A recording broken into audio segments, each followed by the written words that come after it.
তো বন্ধুরা, অনেক দিন বাদে আমরা একটু বাইরে খাওয়া দাওয়া করতে এসেছি। আর এখন বাজে 10:45 মতন বাজে। আর আমরা একটু লেট করেই বেরিয়েছি, যেহেতু আমরা রাতের খাবার বাড়িতেও দেরি করে খাই। তো সেজন্য একটু লেট করেই বেরালাম। তো চলো তোমাদেরকে একবার দেখাচ্ছি।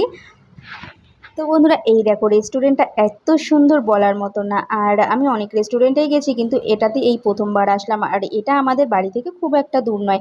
তো দেখো, রেস্টুরেন্টটা এত সুন্দর লাগছিল দেখতে। আর কিন্তু খুব একটা যে বড় চারদিকটা সেটা নয়, কিন্তু লম্বায় অনেকটা বড়। আর পুরোটা টোটালি এখানে কাঠের কাজ করা। তার সাথে ছিল হালকা সাউন্ডের পুরোনো দিনের গান। আর এখানে দেখো বন্ধুরা, খাওয়া দাওয়ার জন্য স্টিল উইথ তামার বাসনপত্র ব্যবহার করা হয়। আর দারুণ লাগছিল সব মিলিয়ে দেখতে। তো সেই জন্য আমি একটু ভিডিও করছিলাম। আর যেহেতু এখানে একেবারে আমি প্রথমবার এসেছি, তো সব কিছু আমার কাছে এত সুন্দর লাগছিল দেখতে।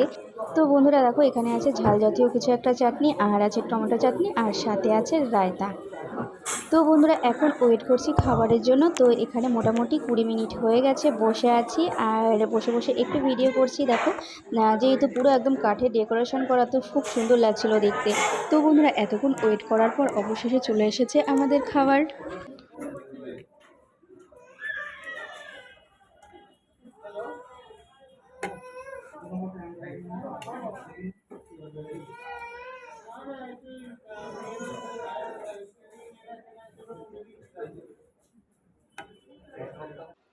তো বন্ধুরা, আমার ছেলে এখন খাওয়া দাওয়াতে ব্যস্ত, যেহেতু চিকেন আর মাটন বলে কথা। তো দেখো, ও একভাবে মন দিয়ে খেয়েই যাচ্ছে। এটা যদি বাড়িতে ভাত হতো তাহলে আর মুখেই ঢুকতো না। তো বন্ধুরা চলো, আমি ওর ভিডিও করছিলাম একটু। তো বন্ধুরা, অবশেষে আমাদের পছন্দে চলে এসেছে হান্ডি বিরিয়ানি।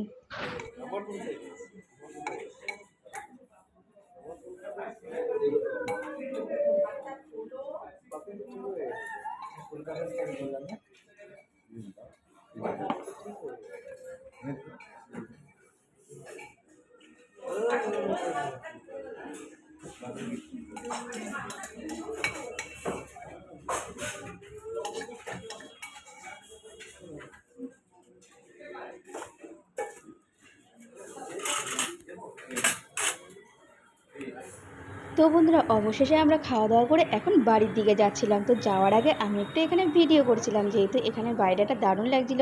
আর এখন বাজে হলো রাত 11টা, আর রাস্তাঘাট দেখো পুরো শুনশান। তার সাথে রেস্টুরেন্টেও কিন্তু একটাও লোক নেই। তো সবার লাস্টে আমরা উঠেছিলাম খেয়ে দিয়ে। আর এখন যাচ্ছি আমরা বাড়ির দিকে। তো বন্ধুরা চলো, আজকের মতন ভিডিওটা এখানে এন্ড করছি। তোমরা কিন্তু আমার চ্যানেলটাকে লাইক আর ফলো করতে ভুলো না। টাটা, দেখা হচ্ছে আবার পরের ব্লগে।